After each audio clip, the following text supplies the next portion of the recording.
আলহামদুলিল্লাহ সুম্মা আলহামদুলিল্লাহ। লাখো কোটি শুকরিয়া ও শুকরিয়া আদায় করছি ওই মহান আল্লাহ সুবহানাহু ওয়া তাআলার দরবারে, যে মহান আল্লাহ সুবহানাহু ওয়া তাআলা অত্যন্ত দয়া করে, মায়া করে, মহব্বত করে, ভালোবেসে আপনাকে আমাকে হাজারো মানুষের মধ্য থেকে যাচাই বাছাই করে আল্লাহর ঘর মসজিদে জুমার নামাজ আদায় করার জন্য আসার এবং বসার তৌফিক দিয়েছেন, সেই মহান মালিকের দরবারে মন প্রাণ উজাড় করে দিয়ে মনের গভীর থেকে উঁচু আওয়াজে আমরা সকলেই একবার শুকরিয়া আদায় করি। সকলে বলি আলহামদুলিল্লাহ। লক্ষ কোটি দরুদ ও সালাম আকায়ে নামদার তাজদারে মদিনা আহমদ মুস্তফা সরকার দো জাহান বিশ্বনবী জনাবে মুহাম্মদুর রাসূলুল্লাহ সাল্লাল্লাহু আলাইহি ওয়াসাল্লাম। সকলে বলি সাল্লাল্লাহু আলাইহি ওয়াসাল্লাম। সম্মানিত উপস্থিতি, আমরা ধারাবাহিক একটি আলোচনা করছিলাম সূরা আনফালের 2, 3 এবং 4 নম্বর আয়াতের মধ্যে আল্লাহ তাআলা মুমিনের 5টি গুণের কথা বলেছিলেন। বিগত 4 জুমায় আমরা মুমিনের 4টি গুণ নিয়ে কথা বলেছি। আজকে মুমিনের 5 নম্বর গুণ নিয়ে আমরা কথা বলবো ইনশাআল্লাহ।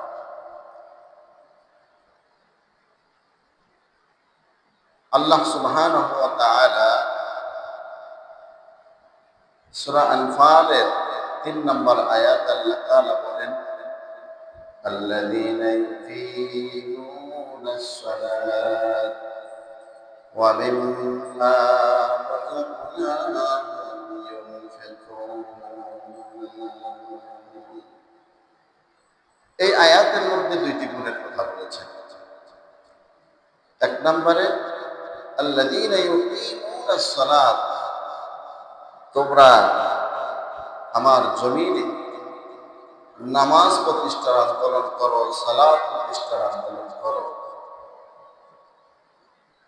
এই সালাত প্রতিষ্ঠার আন্দোলন এবং সালাতের গুরুত্ব সম্পর্কে আমরা গত জুমায় আলোচনা করেছি, সেটা বলার ঠিক কিনা। আর আজকে মুমিনের 5 নম্বর গুণ নিয়ে আলোচনা করব। আল্লাহ তাআলা মুমিনের 5 নম্বর গুণের মধ্যে কি বলেন?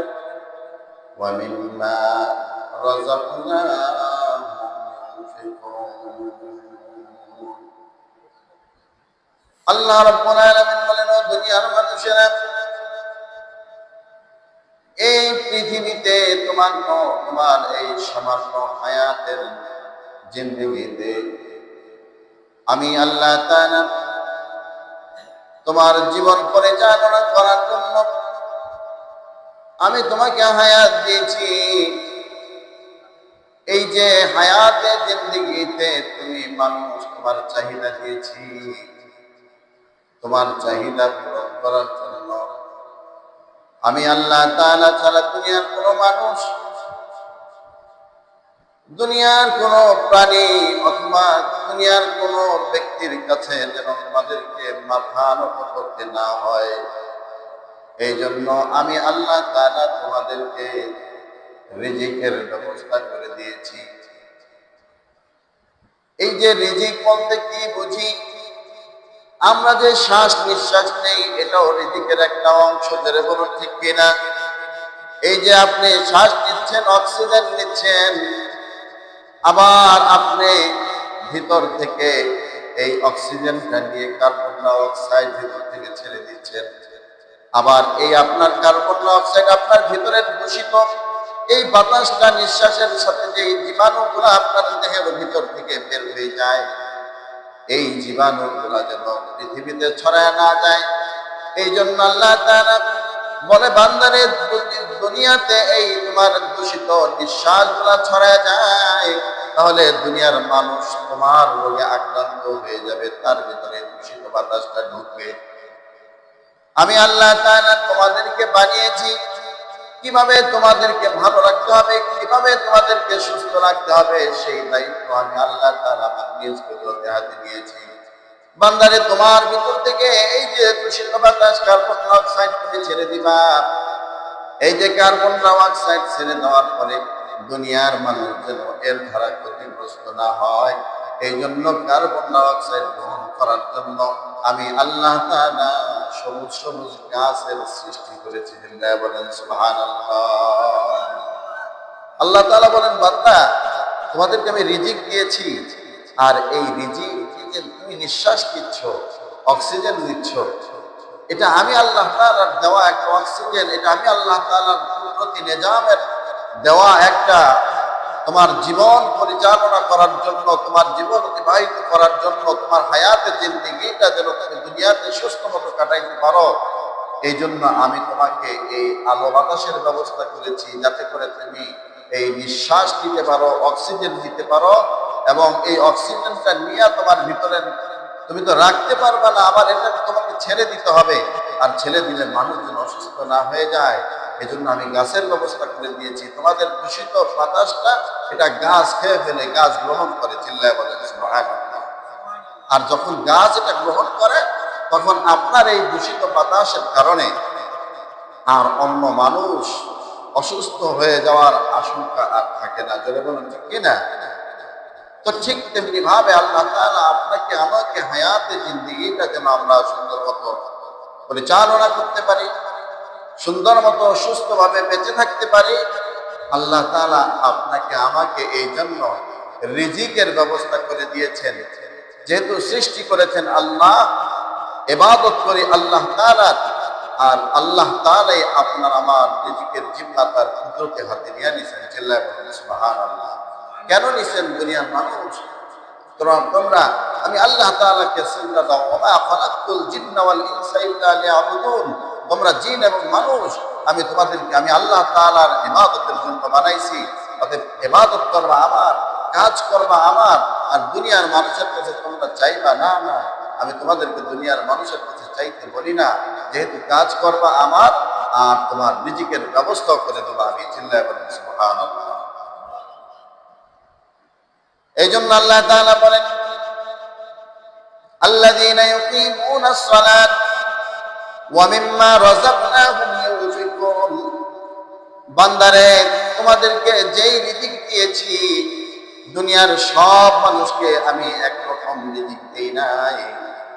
তোমাদের সমাজের মধ্যে কেউ কোটি কোটি টাকার মালিক, 5 তলা 10 তলা 20 তলা 100 তলা 120 তলা পর্যন্ত বিল্ডিং এর মালিক হয়ে যাবে, এটাও আমি আল্লাহ তাআলার পক্ষ থেকে তার জন্য রিজিক।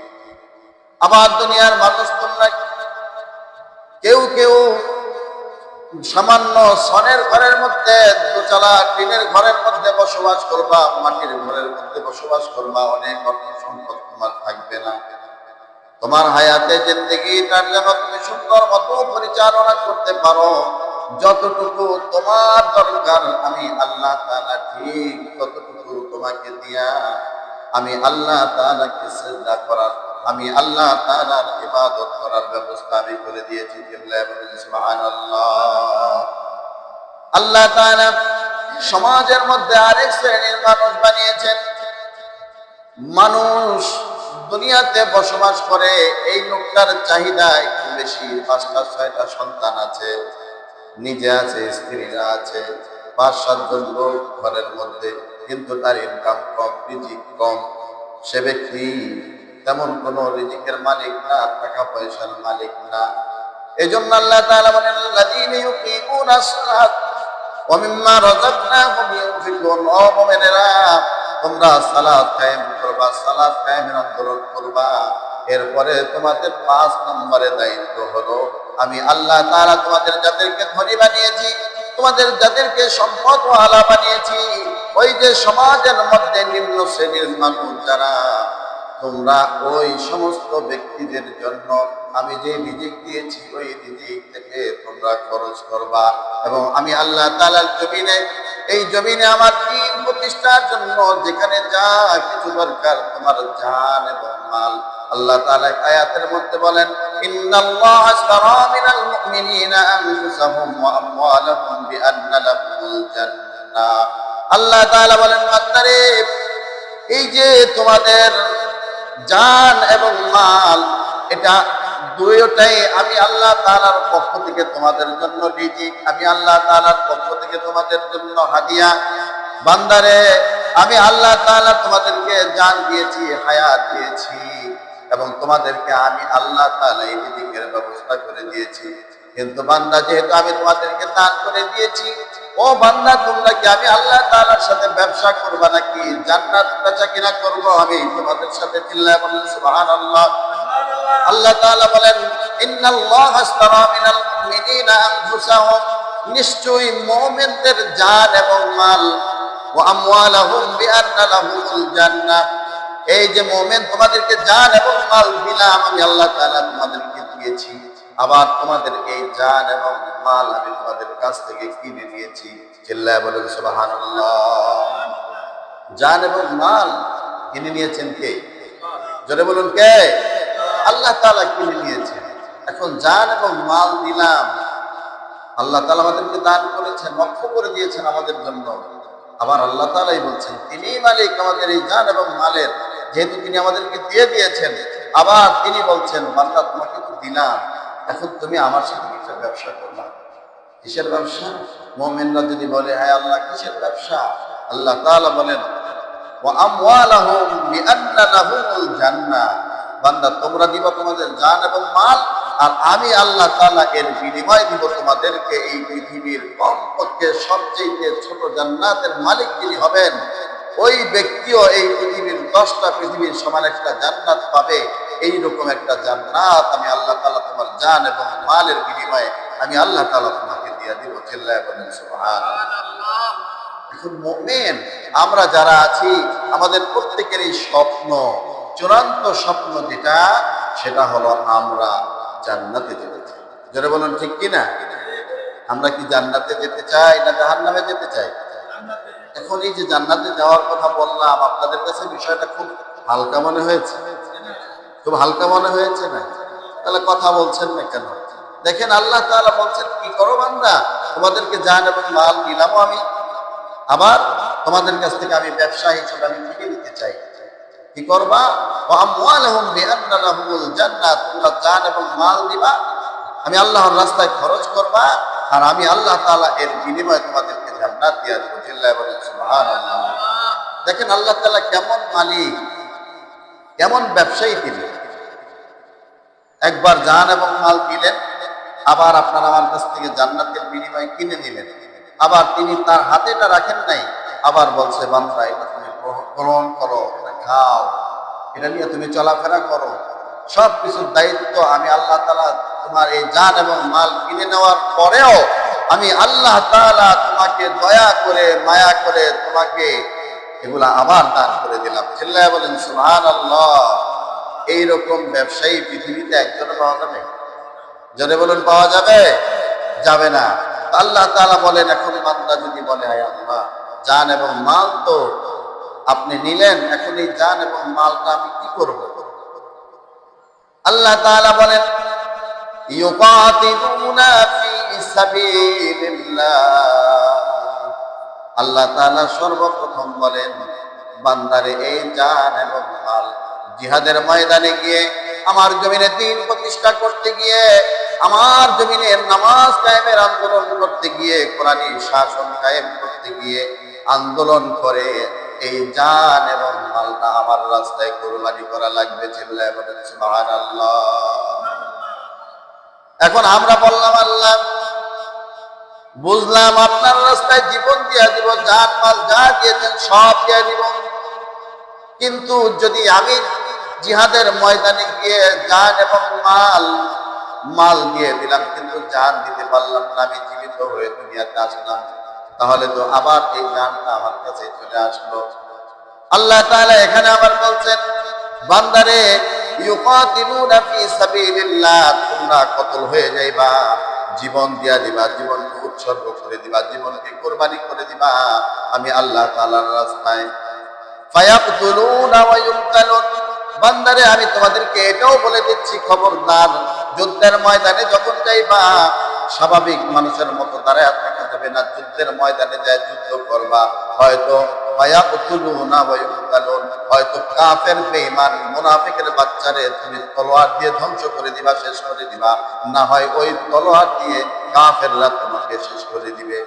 যদি দুনিয়ার মানুষ ওই কাফের বেঈমান মুনাফিকের বাচ্চারা যদি তোমাকে হামলা করে তোমার জীবন নিয়ে নেয়, আমি আল্লাহ তাআলা তোমাকে ঘোষণা করে দিলাম তুমি হইলা শহীদ।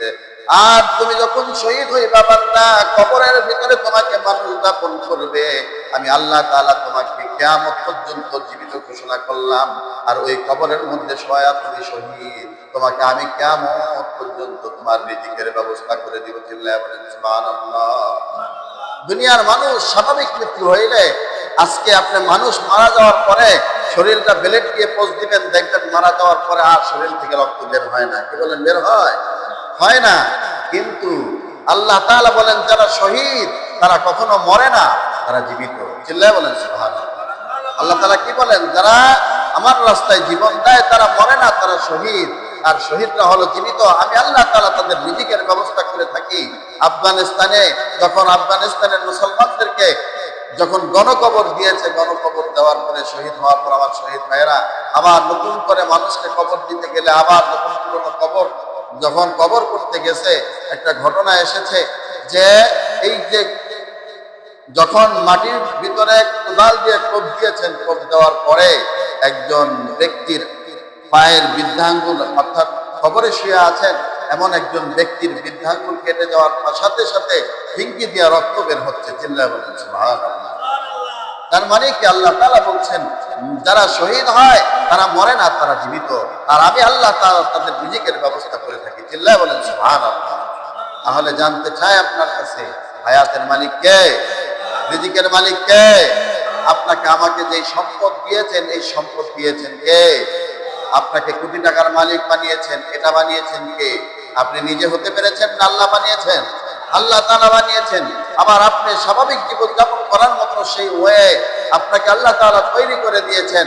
আবার সমাজের মধ্যে এমন কিছু গরিব অসহায় মানুষও, তাদেরকেও দুনিয়ার কোনো মানুষ বানাতে পারে নাই, তাদেরকেও এই অসহায় গরিব বানিয়েছেন তিনি কে? আল্লাহ তাআলা বানিয়েছেন। এই জন্য আল্লাহ তাআলা বলেন ওয়ামিম্মা রাযাকনাহুম ইউনফিকুন। বান্দারে, মুমিনের 5 নাম্বার গুণ হলো তোমাদেরকে আমি যে রিজিক দিয়েছি সেই রিজিক থেকে আমি আল্লাহর রাস্তায় এবং অসহায় গরিব মানুষের জন্য সহযোগিতা করা লাগবে। চিল্লায়া বলেন সুবহানাল্লাহ। কিন্তু আমরা কি করি? আমরা এই জায়গায় আসলেই আমরা চুপ হয়ে যাই। এই জায়গায় আসলে কি হয়ে যায়? চুপ হয়ে যাই। এত কষ্ট করে টাকা কামাইলাম গরিব মানুষকে দেওয়ার জন্য, এত কষ্ট করে টাকা বানাইলাম, এই যে আল্লাহর রাস্তায় জিহাদ করতে যাই, ওনারা টাকা চাই এর জন্য। হ্যাঁ, আমরা এখানে খুব মুষ্টিবদ্ধ করে আমরা রেখে দেই। এ ব্যাপারে রাসূলুল্লাহ সাল্লাল্লাহু আলাইহি ওয়াসাল্লাম বলেন, মুমিনের 5 নাম্বার গুণের মধ্যে আল্লাহ তাআলা বলেন রিজিক দিয়েছে, এটা তোমাকে খরচ করা লাগবে। কি করা লাগবে ভাই? খরচ করা লাগবে। আর যারা এই রিজিক থেকে খরচ করে না, যারা কৃপণ, নবীজি সাল্লাল্লাহু আলাইহি ওয়াসাল্লাম বলেন যারা রিজিক থেকে খরচ করে না, খরচ করতে চায় না, এরা হইল কুফরের অন্তর্ভুক্ত কাজ করে। যেটা বলেন নাউজুবিল্লাহ। নবীজি সাল্লাল্লাহু আলাইহি ওয়াসাল্লাম মক্কার ভিতরে রাস্তায় বের হলেন, একটু পায়চারি করতেছেন, একটু হাঁটাহাঁটি করতেছেন। নবীজি সাল্লাল্লাহু আলাইহি ওয়াসাল্লাম যখন কাবা ঘরের পাশ দিয়ে যাচ্ছিলেন, দেখেন একজন ব্যক্তি কাবা ঘরের গিলাফ ধরে আল্লাহ তাআলার কাছে কসম কাটতেছে আর তওবা করতেছে, আল্লাহ কাবার গিলাফ ধরে বলি আপনি আমাকে মাফ করে দেন। ওই কাবার মালিক এই গিলাফের কসম লাগে, আপনি এই কাবার রসুল আপনি আমাকে মাফ করে দেন।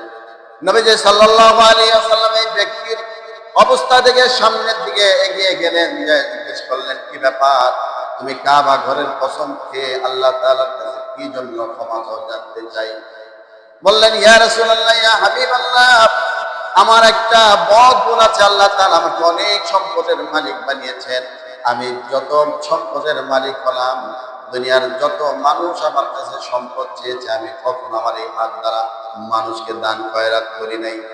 যার কারণে হয়তোবা আল্লাহ তাআলা আমার উপরে নারাজ হয়ে গিয়েছেন। ইয়া রাসূলুল্লাহ, ইয়া হাবিবাল্লাহ, এই জন্য আমি কাবা ঘরের গিলাফ ধরে কাঁদছি। কিভাবে বুঝলাম আল্লাহ তাআলা আমার উপরে নারাজ হয়ে গিয়েছেন? ওগো নবীজি, যখন আমি আমার হাতের দিকে তাকাই, সাথে সাথে এই হাতের তালু দিয়ে আগুন বের হতে থাকে। জোরে বলুন নাউজুবিল্লাহ। আল্লাহর রাসূল সাল্লাল্লাহু আলাইহি ওয়াসাল্লাম বললেন, কিয়ামত পর্যন্ত এই কাবা ঘরের গিলাফ ধরে দাঁড়িয়ে থাকলে হবে না। আল্লাহ তাআলা যে রিজিক তোমাকে দিয়েছে, সেই রিজিক থেকে তুমি খরচ করতে চাও না, যার কারণে আল্লাহ তাআলা তোমার উপরে নারাজ হয়ে গিয়েছেন, অখুশি হয়ে গিয়েছেন। এই কারণে আল্লাহ তাআলা কুফরের পরিণামে তোমাকে এই গজব দিয়েছেন। করে বলুন নাউজুবিল্লাহ। ও ভাই, যদি তুমি এর থেকে পরিত্রাণ পেতে চাও, যারা তোমার কাছে সহযোগিতা চেয়েছে, গরিব অসহায় মানুষ যেখানে আছে, তাদেরকে দেয়া দান সহায়তা করো, তাহলে হয়তো বা আল্লাহ তাআলা খুশি হয়ে তোমাকে মাফ করে দিবেন। চিল্লায়ে বলেন সুবহানাল্লাহ। হাদিসের কথা। কার কথা ভাই? হাদিসের কথা। নবীজি সাল্লাল্লাহু আলাইহি ওয়াসাল্লাম তার নিজের জবান দ্বারা এই কথা বলেছেন। চিল্লায়ে বলেন সুবহানাল্লাহ। এই জন্য আমরা বলি যে দান, রিজিক খরচ করলে আল্লাহ তাআলা বান্দার উপরে খুশি হয়ে যায়। আর যারা কৃপণ হওয়ার কারণে যারা খরচ করতে চায় না, আল্লাহ তাআলা তাদের উপরে নারাজ হয়ে যায়। নাউজুবিল্লাহ। আর যখন দান করবেন, আল্লাহ তাআলা দানের বিনিময়ে আল্লাহ তাআলা আপনার রিজিক বাড়িয়ে দিবেন, কমাবেন না। যারা বলুন ঠিক কিনা? আল্লাহ তাআলা বলেন, বান্দা তুমি দান করো, আমি তোমার রিজিক বাড়িয়ে দিব, কমাবো না। প্রমাণ আছে না নাই? হাদিস। নবীজি সাল্লাল্লাহু আলাইহি ওয়াসাল্লামের জামাতা নাম হলেন হযরত আলী রাদিয়াল্লাহু তাআলা আনহু। আলী রাদিয়াল্লাহু তাআলা আনহুর স্ত্রীর নাম সবাই জানেন।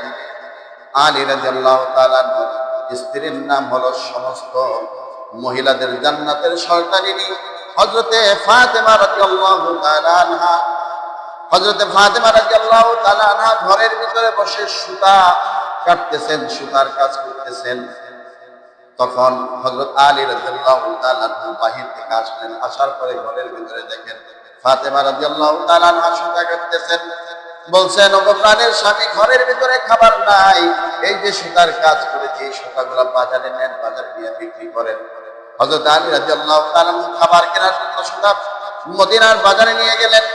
বাজারে নেওয়ার পরে যখন ওই সুতাগুলা বিক্রি করলেন, হাদিয়া পেলেন 6 দিরহাম। কয় দিরহাম?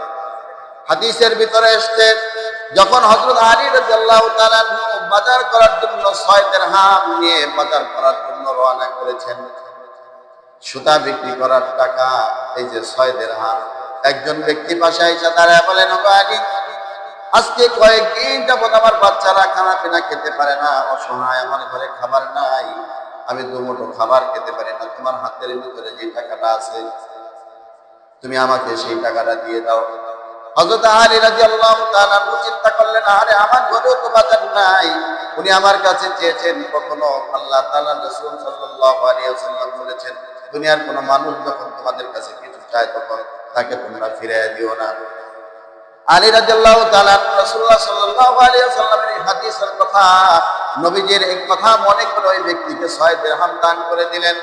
মন মলিন করে, মন খারাপ করে বাড়ির দিকে রওনা করেছেন।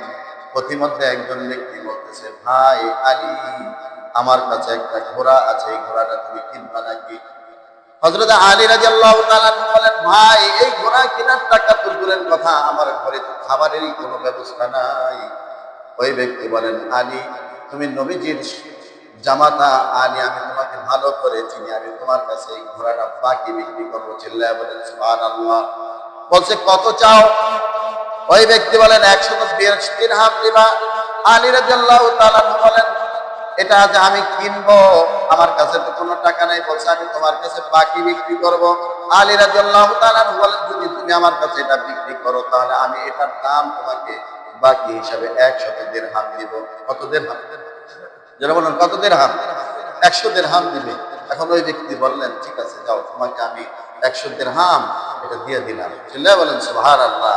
এখন আলী রাদিয়াল্লাহু তাআলা এটা নিয়ে আবার মদিনার বাজারের দিকে রওনা করছে, কারণ এটা বিক্রি করা লাগবে। অনেক সময় মাল কিনে অনেকে আবার এটা বিক্রি করে লাভ করে, কি করে না? এরকম ব্যবসা আছে না নাই? আছে। আলী রাদিয়াল্লাহু তাআলা ঘোড়াটা নিয়ে মদিনার বাজারে রওনা করলেন, যে এটা বিক্রি করে যদি 20 দিরহামও বেশি বিক্রি করতে পারি, 10 দিরহামও বেশি বিক্রি করতে পারি, তাহলে এসে ওই লোকের এই টাকাটাও আমি দিয়ে দিতে পারলাম, বাকি টাকাটা আমার ব্যবসা হলো, আমার রিজিকের ব্যবস্থা হয়ে যাবে। এটা বলুন ঠিক কিনা? হযরত আলী রাদিয়াল্লাহু তাআলা মদিনার বাজারে নিয়ে গেলেন। লোকেরা ভিড় জমায় ফেলাইছে। ঘোড়াটা এত সুন্দর ছিল, এত সুন্দর ছিল, সবার নজর কেড়েছে ঘোড়াটা দেখে। সবাই ঘোড়া কেনার জন্য দৌড়ে এসেছেন। একজন ব্যক্তি বলতেছেন, লোকেরা বিভিন্ন রকম দামাদামি করে, কেউ বলে 150 দিরহাম দেব, কেউ বলে 200 দিরহাম দেব, কেউ বলে 250 দিরহাম দেব। আলী রাদিয়াল্লাহু তাআলা চুপ করে দাঁড়িয়ে আছেন, এটার দাম কত ওখানে দেখি। একজন ব্যক্তি সর্বোচ্চ দাম বললেন যে আমি তোমাকে এই ঘোড়াটার দাম দিব 300 দিরহাম। হযরত আলী রাদিয়াল্লাহু তাআলা ঘোড়াটাকে 300 দিরহাম বিক্রি করে দিলেন। বিক্রি করে দিয়ে মদিনার প্রত্যেকটা অলিতে গলিতে ওই যে 100 দিরহাম দিয়ে যে ব্যক্তির কাছে বাকি ঘোড়াটা কিনেছেন ওই ব্যক্তিকে খোঁজ করতেছেন, তাকে পাওয়া যাচ্ছে না। মন খারাপ, যে যেদিন পাবো তাকে দিয়ে দিবে। 100 দিরহাম আলাদা করে রাখলাম, বাকি 200 দিরহাম অনেক টাকা সেই সময় ধরে, বলুন ঠিক কিনা? এখন বাজার করে নিয়ে গেলেন, মনটা বড় খুশি, বাসার দিকে রওনা করলেন। রওনা করার পরে যখন বাসায় গিয়ে ফাতেমা বলে ডাক দিলেন, ফাতেমা বাসায় আসো নাকি? ফাতেমা ফাতেমা বলে আলী রাদিয়াল্লাহু তাআলা ডাক দিলেন, কিন্তু ফাতেমা রাদিয়াল্লাহু তাআলা জবাব দিলেন না। ঘরের থেকে আওয়াজ দিলেন, ফাতেমা রাদিয়াল্লাহু তাআলার পরিবর্তে আওয়াজ দিলেন বিশ্ব নবী জনাবে মুহাম্মদুর রাসূলুল্লাহ সাল্লাল্লাহু আলাইহি ওয়াসাল্লাম। আলী রাদিয়াল্লাহু তাআলা আশ্চর্য হয়ে গেলেন, এই সময় তো নবীজি এখানে আসার কথা না, এই সময় কেন নবীজি আমার ঘরে আসবেন? যাক, ভালোই হয়েছে, বাজার করে নিয়ে এসেছি, খাওয়া যাবে সবাই মিলে।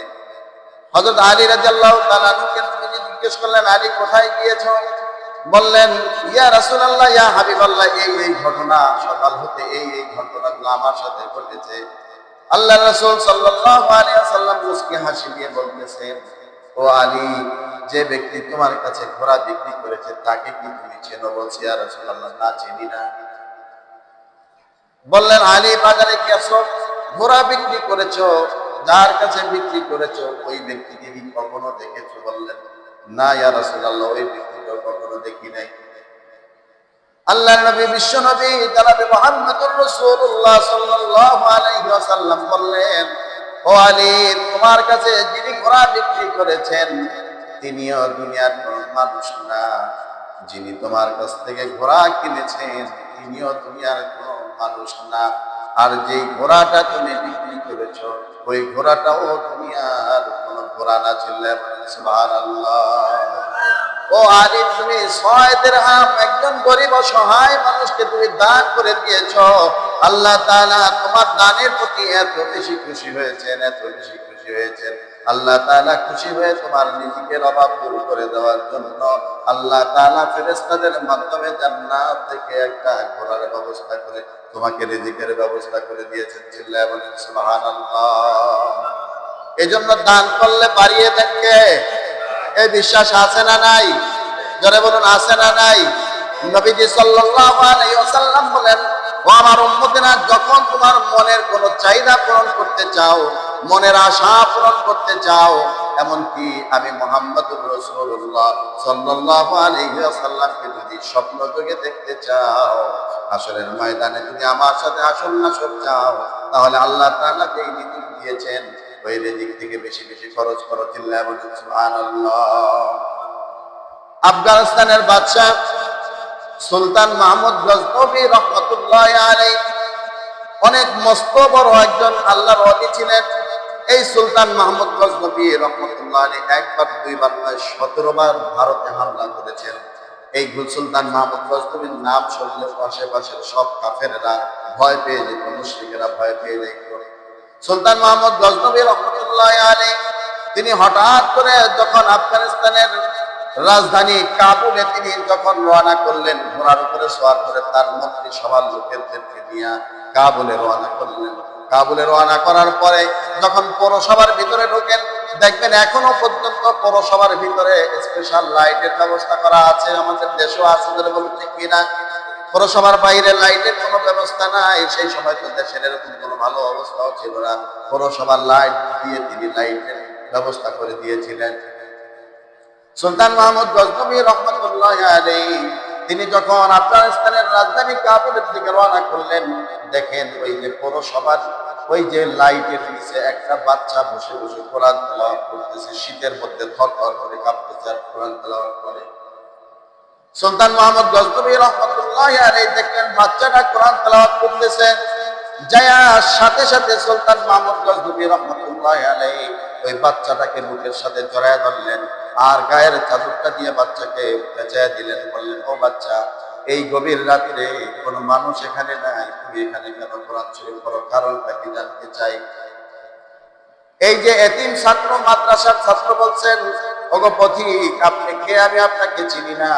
আমি আমার সাথী ভাই, তার হেরিকেনের তেল দিয়ে আমি পড়াশোনা করি।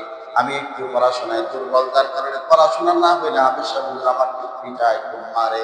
পড়া না দিতে পারলে আমাকে খুব রাগ করে, আমার মারধর করে। যার কারণে আমার পড়া হওয়ার জন্য ওই যে আমার সাথী ভাই, তিনি যখন ঘুমিয়ে যান তার হেরিকেনটা তিনি বন্ধ করে দেন, আর আমি পড়া পড়তে পারি না, আমার পড়া না হইলে মারবে। যার কারণে এই জন্য আমি এই লাইটের নিচে বসে বসে কোরআন তেলাওয়াত করতেছি, পড়াইয়াত করতেছি। চিল্লায়া বলেন সুবহানাল্লাহ। সুলতান মাহমুদ গজনবী রহমতুল্লাহ আলাইহি তার ঘোড়ার উপরে বাচ্চাটাকে উঠালেন, বলছেন চলো। যখন তিনি তার সেই মন্ত্রী পরিষদকে নিয়ে যখন তার সিংহাসনে রওনা করলেন, সেখানে যাওয়ার পরে স্বয়ং ওই বাচ্চাটাকে সুলতান মাহমুদ গজনবী রহমতুল্লাহ আলাইহি তার সিংহাসনে বসায় দিলেন। চিল্লায়া বলেন সুবহানাল্লাহ। সিংহাসনে বসায় দিয়া বলতেছে, হে পথিক, হে আমার সন্তান, আজকে থেকে তুমি আমার মনিব আর আমি তোমার গোলাম। চিল্লায়া বলেন সুবহানাল্লাহ। এই জন্য তোমাকে আমি কোরআন এখানে বসায় দিছি। তুমি কোরআন এত সুন্দরভাবে কোরআন তেলাওয়াত করছিলে, আর তুমি এতিম মানুষ। আমি আমার কাছে এত ভালো লেগেছে, আজকে তোমাকে আমি আমার আমার সেই জায়গাটা, কাঙ্ক্ষিত জায়গাটা আমি তোমাকে আজকে বসায় তোমাকে সম্মানিত করে দিলাম। চিল্লায়া বলেন সুবহানাল্লাহ। এখন বলতেছে, তুমি এখানে কেন করতেছো? বলছে, এই ঘটনা, যার কারণে আমার এই অবস্থা। বলছে, গায়ে কোনো জ্যাকেট নাই? বলছে, না, গায়ের কোনো জ্যাকেট নাই। এখন সুলতান মাহমুদ গজনবী হিসাব করলেন, তোমার হেরিকেনের দাম কত? বলছে, হেরিকেনের দাম 10 দিরহাম। তাহলে তোমার বছরে কত দিরহাম তেল লাগতে পারে? বলছে, আরো 10 দিরহাম লাগতে পারে। তাহলে তোমার জ্যাকেটটা কত দিরহাম? বলছে, জ্যাকেটটা 5 দিরহাম। এরকম যা কিছু প্রয়োজন সুলতান মাহমুদ গজনবী রহমতুল্লাহ আলাইহি এই যে মাদ্রাসার এতিম ছাত্রকে কি করেছেন, তিনি একটা ওই যে সময় দেখতেন, আগের সময় একটা খুঁটি থাকতো না, এই খুঁটির ভিতরে টাকাটা 1 বছরে যা কিছু দরকার সবকিছু দিয়া ওই খুঁটিটাকে ভরে দিলেন। দিয়া বললেন, ঠিক আছে, যাও, তোমার কাছে অনুরোধ রইল। আর ওই মন্ত্রিসভার লোকদেরকে বললেন, তাকে নিয়া তার মাদ্রাসায় সসম্মানে পৌঁছায় দিবা। আবার যখন সামনের বছর আসবে, আবার সামনের বছরের তেলের খরচ, তোমার যাবতীয় খরচ তুমি আমার থেকে আইসা গ্রহণ করে নিয়ে যাইবা। চিল্লায়া বলেন সুবহানাল্লাহ। এবং তোমার কাছে আমার একটা দাবি, ভোর রাত্রে তাহাজ্জুদ নামাজ পড়তে তোমরা হাফেজ সাহেবরা উঠে আল্লাহ তাআলার কাছে আমার জন্য দোয়া করো। আমি জীবনে 12টা বছর যাবৎ, সারা 12টা বছর আমি রাত্রে ঘুমাই না, আমি কান্নাকাটি করে, আমার 2টা মনের আশা পূরণ হয় না। আমার মনের বিশ্বাস, তুমি যদি তাহাজ্জুদ নামাজ পড়ে কোরআনওয়ালা হাফেজ, তুমি যদি দোয়া করো, আল্লাহ তাআলা আমার দোয়াটা কবুল করবেন। বাচ্চারা বললেন, কি আপনার মনের 2টা আশা, আপনি আমাকে বলেন।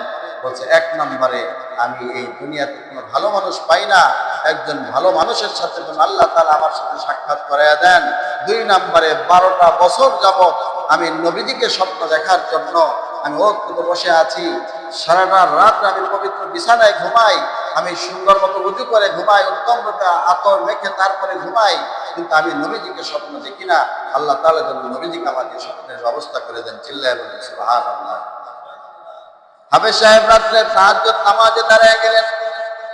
সুলতান মাহমুদ গজনবী রহমতুল্লাহ আলাইহি তার চাহিদা অনুযায়ী চোখের পানি ছেড়ে দিয়ে বলেন, আয় রব্বুল আলামিন, আপনার বান্দা আমার কোরআন পড়ার ব্যবস্থা করে দিয়েছেন। বান্দা, আপনার বান্দার মনের যে আশা, আয় রব্বুল আলামিন, আমি আপনার কাছে চোখের পানি ছেড়ে আরজি করছি, ও মালিক, আপনি আপনার বান্দার মনের সমস্ত আশাগুলো পূরণ করে দেন। চিল্লায়া বলেন সুবহানাল্লাহ। হঠাৎ করে ঘুমিয়ে গেলেন সুলতান মাহমুদ গজনবী রহমতুল্লাহ আলাইহি। রাত্রে ঘুমালেন। ওই দিন রাত্রিতে কিছুক্ষণ পরে নবীজি সাল্লাল্লাহু আলাইহি ওয়াসাল্লাম স্বপ্নের মধ্যে সুলতান মাহমুদ গজনবীর পাশে এসে দাঁড়িয়ে গেলেন। জোরে বলুন সুবহানাল্লাহ। সুলতান মাহমুদ গজনবী রহমতুল্লাহ আলাইহি বলেন, ও আল্লাহর হাবিব, আপনি আমার পাশে এসে দাঁড়ালেন, আমি বুঝতে পারলাম না 12টা বছর পর্যন্ত আপনাকে স্বপ্নে দেখে, আপনাকে দেখার জন্য আমি ওখানে বসেছিলাম, আপনি দেখা করেন নাই, কারণ কি জানতে চাই?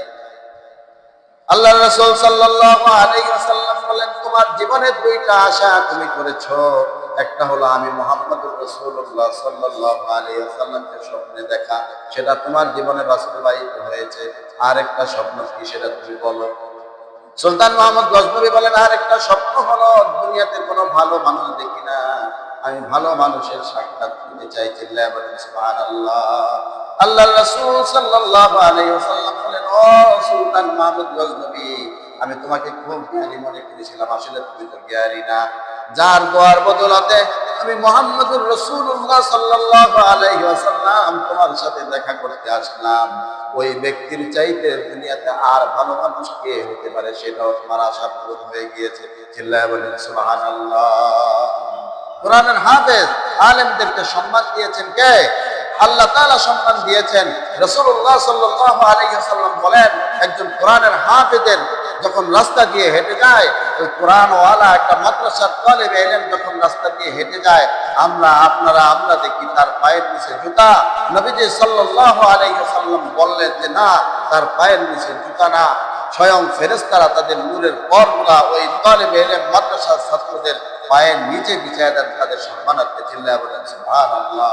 নবীজি সাল্লাল্লাহু আলাইহি ওয়াসাল্লাম বলেন, একজন তালেবে ইলম যেই কবরের ভিতর আযাব হয়, ওই রকম আযাবওয়ালা কোন কবরের পাশ দিয়ে যখন একজন তালেবে ইলম হেঁটে যায়, আল্লাহ তাআলা ওই তালেবে ইলমের ওসিলায় 40 দিন পর্যন্ত ওই ব্যক্তির কবরের আযাবকে মাফ করে দেন। চিল্লায়া বলেন সুবহানাল্লাহ। এই জন্য আমরা দুনিয়ার মানুষ, আমরা তাদেরকে সম্মান দিতে দেখে পারি না। মাদ্রাসার ছাত্রদেরকে দেখলে আমাদের শরীরের মধ্যে জ্বালাবালা শুরু হয়ে যায়। মাদ্রাসার ছাত্ররা একটু দুষ্টামি করলে আমাদের মাথা গরম হয়ে যায়, আমাদের চোখ গরম হয়ে যায়, আমরা সহ্য করতে পারি না। অথচ এই মাদ্রাসার ছাত্রদের উচিলাই আল্লাহ তাআলা দ্বীন এই পৃথিবীতে প্রতিষ্ঠিত রাখবেন। জোরে বলুন ঠিক কিনা? আজকে কোরআন থাকবে না, আজকে কোরআন থাকবে না, কোরআনওয়ালা থাকবে না, কোরআন হাদিসের কথা বলার মতো মানুষ যদি না থাকে, তাহলে দুনিয়াতে মানুষ থাকবে গরু ছাগলের মতো থাকবে, কিন্তু মানুষ হিসাবে থাকতে পারবে না। জোরে বলুন ঠিক কিনা? দুনিয়াটা বরবাদ হয়ে যাবে, আখিরাত ধ্বংস হয়ে যাবে। কোরআন আছে, হাদিস আছে বলে এখনো মাদ্রাসাগুলা আছে দেখা আল্লাহ তাআলার জমিনে এখনো দিন প্রতিষ্ঠা আছে। জোরে বলুন ঠিক কিনা? কোরআন থাকবে না, এই পৃথিবী থাকতে পারে বটে, কিন্তু মানুষগুলো আর মানুষ থাকবে না। তাদের স্বভাব চরিত্রের মধ্যে আয়নার স্বভাব ঢুকে যাবে, তাদের চরিত্র চতুষ্পদ জানোয়ারের মতো, তাদের চরিত্র এরকম ধ্বংস হয়ে যাবে। যেটা বলতে ঠিক কিনা? এই জন্য আমরা তালেবে ইলমদেরকে দেখলে আমরা যারা চোখ রাঙায় কথা বলি, আল্লাহ রাস্তা অনুরোধ করি এই ধরনের কর্মকাণ্ড করেন না। আল্লাহ তাআলা যদি নারাজ হয়ে যায়, আপনার উপরে আসমান থেকে গজব আসতে 1 সেকেন্ডও সময় লাগবে না। কি বলেন? লাগবে? আল্লাহ তাআলা যাদেরকে সম্মান দিয়েছেন, নবীজি যাদেরকে সম্মান দিয়েছেন, কোরআন যাদেরকে সম্মান দিয়েছেন, দুনিয়ার মানুষ যাদেরকে সম্মান দেয়, আর আপনি যদি তাদেরকে দেখে চোখ রাঙানি আসে, আপনার চোখ লাল হয়ে যায়, মেজাজটা খিটখিটে হয়ে যায়, আমি বলবো আপনার বিবেকের কাছে প্রশ্ন করেন, আপনার ভিতরে মনুষ্যত্ব বোধ আছে নাকি আপনার ভিতরে চতুষ্পদ জানোয়ারের স্বভাব ঢুকে গিয়েছে? কি বলেন ঠিক কিনা? কোন আলেমদেরকে দেখলে, কোন মাদ্রাসার ছাত্রদেরকে দেখলে যাদের মাথা গরম হয়ে যায়, এদের ভিতরে কোনো মানুষের স্বভাব থাকতে পারে না। জোরে বলুন ঠিক কিনা ভাই? কারণ এদেরকে সম্মান দিয়েছেন আল্লাহ, আর আপনি তাদেরকে বেইজ্জতি করার জন্য ও পেতে বসে থাকেন। কোথায় কোন জায়গায় ভুল করবে আর ঠাস করে মেরে দিবেন, আর তাকে আঘাত করবেন, কথা বলবেন, অপমান করে কথা বলবেন। এই ধরনের স্বভাব, এগুলো কোনো ভালো মানুষের স্বভাব হতে পারে না। জোরে বলুন ঠিক কিনা? আজকে আলেমদেরকে দেখলে এক শ্রেণীর মানুষের মাথা খারাপ হয়ে যায়। আলেমদেরকে দেখলেই বলে যে ভালো মানুষ দুনিয়াতে নাই, উনি নামাজ পড়ে না, রোজা রাখে না, হ্যাঁ ঠিক মতো আমল আখলাক নাই, উনি ভালো মানুষ খুঁজে পায় না। আসলে নিজে যে ভালো মানুষ হতে পারে নাই। কারণ হলো, চোর কখনো, খারাপ মানুষ কখনো অন্য মানুষকে ভালো মনে করতে পারে না। চোর কখনো অন্য মানুষকে ভালো মনে করতে পারে না। চোর অন্য মানুষকেও মনে করে সেও চোর, তার মতো তারও চরিত্র খারাপ, তার মতো ওই ব্যক্তির আদর্শ এবং তার চিন্তাধারাও ওই রকম। এরকম মানুষের স্বভাব সাথে অভ্যাস, মানুষ যেমন অন্যকেও তার মতোই মনে করে। যারা বলুন ঠিক কিনা? এই জন্য খবরদার এই ধরনের কর্মকাণ্ড করা যাবে না। এই ধরনের কর্মকাণ্ডের সাথে যারা জড়িত, যারা এই ধরনের চিন্তা ভাবনা করেন, তাহলে চিন্তা করতে হবে আসলে আপনার ভিতরে মনুষ্যত্ববোধ আছে কিনা। যে কথা বলতেছিলাম আমার ভাইয়েরা, যে কথা বলতেছিলাম যে আল্লাহ তাআলা বলেন, আমি তোমাদেরকে যে রিজিক দিয়েছি, এই রিজিক খরচ করতে হবে কার রাস্তায়? যারা বলুন কার রাস্তায়? আল্লাহর রাস্তায়। এই যে মাদ্রাসার ছাত্ররা পড়াশোনা করে, মাদ্রাসার ছাত্রদের খরচ বহন করতে চায় না, সিগারেট খাইতে যায় এরকম দৈনিক 100-150 টাকার সিগারেট খায়, মাদ্রাসার সন্তানের বেতন 300-400 টাকা বেতন, এইরকম বাবাও আছে সন্তানের বেতন দিতে পারে না, অথচ 300 টাকা 150 টাকা এরকম তার সিগারেটের খরচ লাগে। এরকম বাবা আছে না নাই ভাই? জোরে বলুন, আছে না নাই? বিভিন্ন জায়গায় টাকা নষ্ট করে, তাস খেলাইতে যায় সেখানে হাজার হাজার টাকা নষ্ট করে চলে আসে, আর কলিজার টুকরা সন্তানটাকে কোরআন শিখাবে। এই ব্যক্তি কতটা নির্বোধ, কতটা জঘন্য দিলের মানুষ হলে তারা এই ধরনের চিন্তা করতে পারে, সন্তানদের পিছনে খরচ করতে পারে না, আলেম বানাবে সন্তানকে সেই ব্যাপারে খরচ করতে পারে না, মাদ্রাসার একজন ছাত্রকে একটু সহযোগিতা করবে সেই মন মানসিকতা তাদের ভিতরে নাই, অথচ খেলায় খেলায় বিভিন্ন জায়গায় টাকা পয়সা নষ্ট করে। এই জন্য আমাদেরকে করতে হবে কি ভাই, গরিব অসহায় যে সমস্ত মানুষ আছে, আল্লাহ তাআলা আপনাকে সম্মানিত করেছেন সম্পদ দিয়ে, এই সম্পদ দিয়ে আল্লাহ তাআলা আপনাকে সম্মানিত করেছেন। আর যখন আপনি এই সম্মানের মর্যাদা দিবেন, তখন আপনি গরিব অসহায় মানুষ কোথায় আছে তাদেরকে খুঁজে খুঁজে তাদেরকে সহযোগিতা করবেন। আল্লাহর জমিনে দ্বীন প্রতিষ্ঠার জন্য যেখানে হাত পাতা হয় সেখানে আমরা দানের হাতকে বাড়িয়ে দিব। তাহলে আল্লাহ তাআলা যে বললেন, আমিম্মা রাযাকনাহুম ইউনফিকুন, আমি যে রিজিক দিয়েছি এই রিজিককে তোমাকে খরচ করা লাগবে। আর খরচ করবেন কোথায়? নিজের তাস খেলাইতে যায় সেখানে খরচ করার কথা বলছেন। খরচ তো করবেন, এই যে বিড়ি খাইতে যায় খরচ করবেন নাকি? গাঁজা খাইতে যায় খরচ করবেন? হ্যাঁ, বাজারে ঘাটে আড্ডা দিতে যায় বন্ধু বান্ধবের পিছনে, যেখানে 50 টাকা হইলেই হয়তো এখানে 500 টাকা খরচ করে খরচ করবেন। এই খরচ করার জন্য বলেছেন, নাকি সঠিক পথে গরিব অসহায় মানুষকে দেওয়ার জন্য বলেছেন? আল্লাহর জমিনে দ্বীন প্রতিষ্ঠার আন্দোলনের জন্য যারা ডাকে, যারা আপনাদের কাছে চায় তাদেরকে দেওয়ার কথা বলেছেন। এগুলো বলেছেন কে? আল্লাহ তাআলা বলেন সঠিক জায়গায় এই রিজিককে খরচ করতে হবে। রাজি আছি তো ইনশাআল্লাহ? যদি এই সঠিকভাবে আমরা রিজিকগুলা খরচ করতে পারি, তাহলে আল্লাহ তাআলা আপনাকে মুমিন হিসেবে ঘোষণা দিয়েছেন। আর মুমিনদেরকে আল্লাহ তাআলা বলেন, এই 5 গুণওয়ালা 5 সপ্তাহে 5টা বিষয় নিয়ে কথা বলেছিলাম, মনে আছে তো আপনাদের? হ্যাঁ, 5 মুমিনের 5 গুণ নিয়ে কথা বলেছিলাম। এই 5 গুণওয়ালা ব্যক্তি যারা আছে তারা বলেন যে উলাইকা হুমুল মুমিনুনা হাক্কা, আল্লাহ তাআলা বলেন এরাই প্রকৃত মুমিন। আর এই যারা প্রকৃত মুমিন তাদেরকে আমি 3টা পুরস্কার দেব। 1 নম্বরে লাহুম দারাজাতুন ইনদা রাব্বিহিম, তাদের দরজা বুলন্দ করে দিব, সম্মান বাড়ায় দিব। চিল্লায়ে বলেন সুবহানাল্লাহ। ওয়া মাগফিরা, এবং তাদেরকে জান্নাতে যাইতে গেলে কোনো গুনাহ থাকলে কোনো ব্যক্তি জান্নাতে যাইতে পারবে না। পারবে? গুনাহ নিয়ে কেউ জান্নাতে যেতে পারবে? পারবে না। আল্লাহ তাআলা বলেন লাহুম মাগফিরা, অর্থাৎ তার সমস্ত গুনাহ আমি আল্লাহ তাআলা ক্ষমা করে দিব। চিল্লায়ে বলেন সুবহানাল্লাহ। আর যখন গুনাহ ক্ষমা করে দিব, তখন তার গুনাহ না থাকলে মাগফিরাতুন ওয়া রিজকুন কারীম, এবং আমি আল্লাহ তাআলা তাকে সম্মানজনক রিজিকের ব্যবস্থা করে দিব। চিল্লায়ে বলেন সুবহানাল্লাহ। এই 5 গুণওয়ালা মুমিন হইতে রাজি আছি না নাই? জলে বলুন, রাজি আছি না নাই? এজন্য আল্লাহ তাআলা আমাদের সকলকে 5 গুণওয়ালা মুমিন হওয়ার তৌফিক দান করুন। সকলে বলে আমিন। ওয়া আখির দাওয়ানা আনিল হামদুলিল্লাহি রাব্বিল আলামিন।